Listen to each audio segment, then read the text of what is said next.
Wait a minute, man. This isn't a bone, man. This is a bone, man. Well, in lieu of a cold opening that's just me riffing, which could go on for honestly half of the allotted time, which is, I don't know. Some cold opens get really abstract. I don't know. Well, Ozymandias completely threw it out of whack. I think the Ozymandias cold open, Breaking Bad, the 5th season, 14th episode. Some consider the best. Ozymandias, named after the Percy Shelley poem about Oblivion, the relevant poem. It had, remember, spoilers. The beginning was just But in lieu of that, which I've already failed to do, a little song interlude. God's Away on Business by Tom Waits. I'd sell your heart to the junk man, baby, for a buck. For a buck. If you're looking for someone to pull you out of that ditch, you're out of luck. You're out of luck. Ship is sinking. Ship is sinking. There's a leak in the boiler room. The poor, the lame, and the blind. Who are the ones that we kept in charge? Killers, thieves, and lawyers. God's away, God's away, God's away on business, business. Digging up the dead with the shovel and a pick. It's a job, it's a job. Bloody moon rising with a plague and a flood. Join the mob, join the mob. Ship is sinking. It's all over. It's all over. God damn, there's always such a big temptation to be good, to be good. There's always free cheddar in the mousetrap, baby. It's a deal, it's a deal. I narrow my eyes like a coin slot, baby. Let her ring, let her ring. God's away, God's away, God's away on business, business. Hollowed Halls and Ivory Towers, Part 3. Hell broke loose. As you can see, I've never really learned how to tie a bow tie.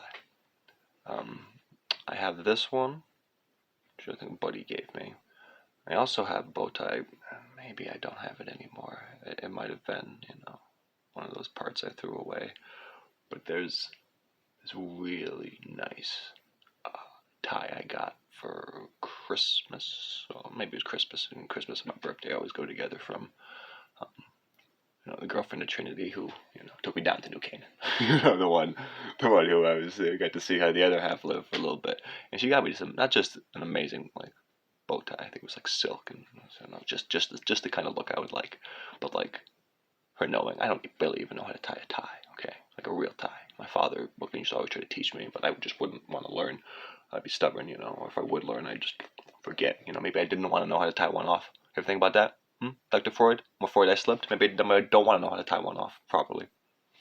So, instructions. She prints out instructions, step-by-step instructions, how to tie the tie. No. And I'm realizing, maybe, I think I knew it at the time, because he was, not as big of a dangerous clown as he is now, but he was on the scene, was Tucker Carlson, famous fucking, low-laying the devil, and he was not technically a Trinity graduate, but he was a Trinity student, and there's all this myth-making about when he was there, the fucking CIA was wanting to get him, and he was just so smart, and I don't think he was an official fraternity member. Well, believe you me, no, he was hanging out at the hall. That was just the spot for him. I've seen dozens and dozens from St. Anthony's Hall from my time there. Little Tucker Tucks coming out the woodwork, with the little bow ties and just the complete ignorance and the fancy words that their education is only trappings to cover up their bestial hate and their violence, So, again, I ain't no St. Francis, alright? I'm Francis the Sinner. See this cool little thing? Oh my god, this is one of my great finds. Just a random bridge in East Hartford, fucking Holy Ghost Town. This bridge, and not on the ground, and maybe I don't know, maybe it fell out of a car or something, but it was like on a level as if somebody had left it there, intentionally. I don't know if it's, I don't think it's cursed, maybe it was cursed, but it was 1970. Yep, 1970. I always like to pick up pennies, their face up on the ground and see what year they are, and then when I see that year, I think of what disastrous tragedies happened within U.S. history, and of course with my sort of almost photographic knowledge of tragedy and the people's history, well, many things would come to mind. 1970, what's that? Selectively permeable membrane between the dead summer of love of '69, and Manson came through, so of course all the hippies were both. They weren't allowed to keep doing what they were doing. Like, laws were put into place. COINTELPRO was fucking, of course, they were fucking over black people for fucking decades. That was nothing new there, Watts wasn't anything new. Killing King wasn't anything new. What was new is now they were fucking starting to fuck over white people. That was, they always fucked over the commies, the socialists, the weirdos, anybody who came out there and spoke out against this capitalistic this prison. This fucking boneyard, Fucking Ivory fucking coast, Think about what our money's based on.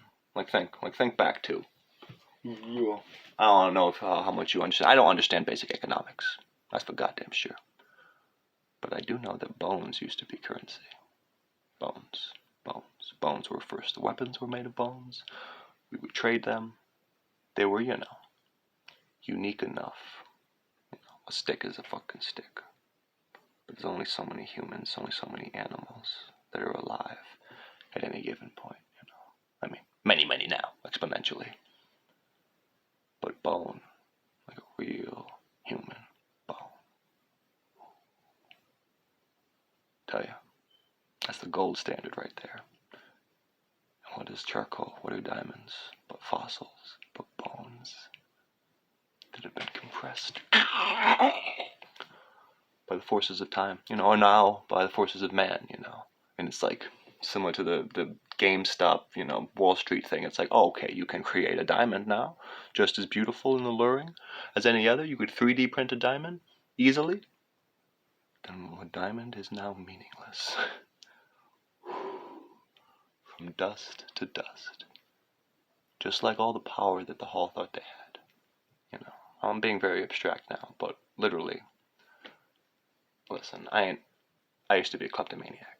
I still am kind of a kleptomaniac, I never like to steal money or anything from people that they would miss. But especially during my darker days, sometimes I'd wake up with, that's why I like blazers, lots of pockets, with just, one time it was like fireworks. One time I woke up with industrial, from a Trinity night party, and industrial strength fireworks. I had no idea where I got them. Well, I set them off later, and again, they were straight to China white. They were straight from the boat. These were real deal. I don't know where I got it. All these little knickknacks and whatnot, I can tell you lots of stories. I can tell you tons of stories about where I found them. Because I'd like to grift and put things in my pocket, Raised by two junkies. Rag and bone.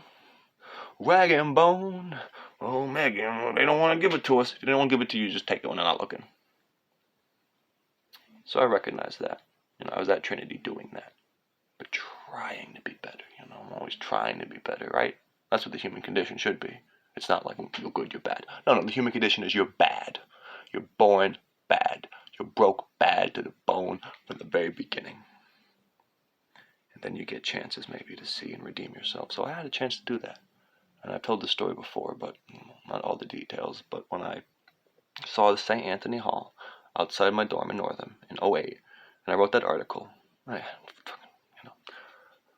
I have them, obviously. I still have articles from my first year there, and I go by and they're just the same thing, the same sort of diversity and it's the same cycle and the same illusion that they're going to fix the cycle with fucking neoliberal nonsense. But yeah, I wrote an article that was poorly worded, way too nice, way too much exposition, and guess what, too much don't change. But yeah, I was calling out their evil. And what did I get for it?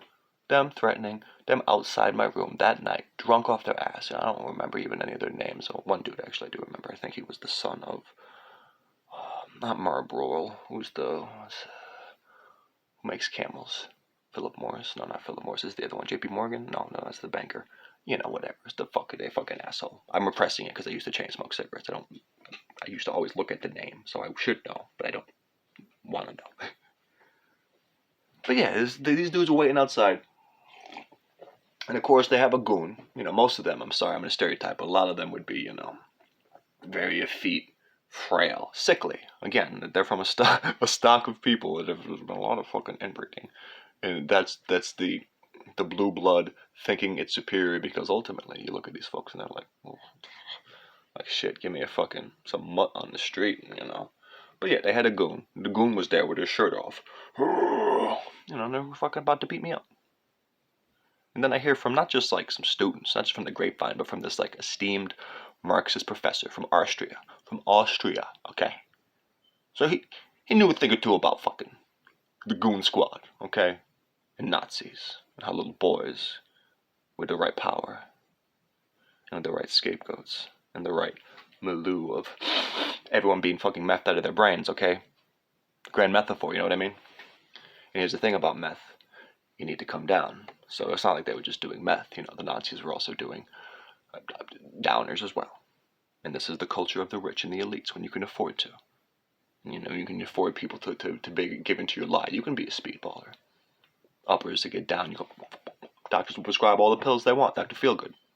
You know, aside from you tapping into illegal networks, you can just get whatever you want. I've seen it again and again in so many forms of people who were oblivious.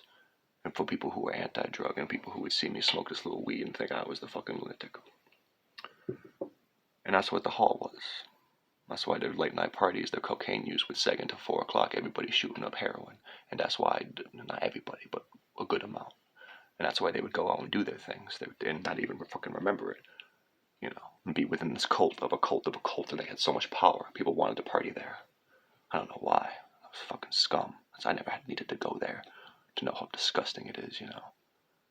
Don't need to go inside a fucking septic tank to know it's gonna smell like shit. But yeah, so that happened, you know.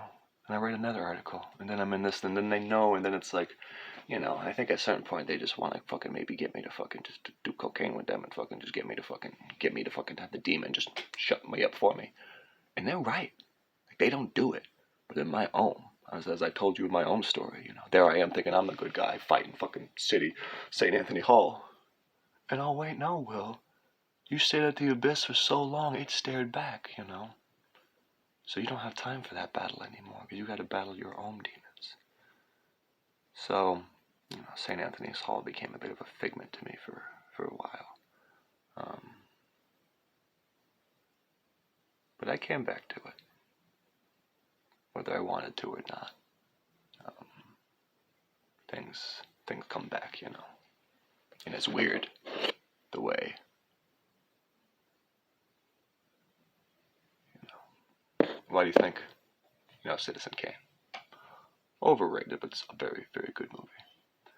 At the end, when Citizen Kane, you know, he's fucking everything, the whole illusion of his life, everything he's built up, from his just basic, simple insecurity of mommy didn't love me, and all the fucking power and like fantasy, and the man moved mountains. The man created Xanadu. What do you think the poem Xanadu is about? An opium dream. All right, we read that poem. It's about opium. It's about this intoxication of the opioid of the masses, of the illusion of the elites. Just like Cain. And then when Cain broke, when everything fell, what did he do? He walked. Remember that? You can't. It's iconic. I think one of the best shots in cinema, because guess what? It's real hard to film. It's real hard to film a mirror. And there he is, just walking through his reflections, his hall of mirrors, everything is crumbling before his eyes. Beautiful. Love and peace from the heart.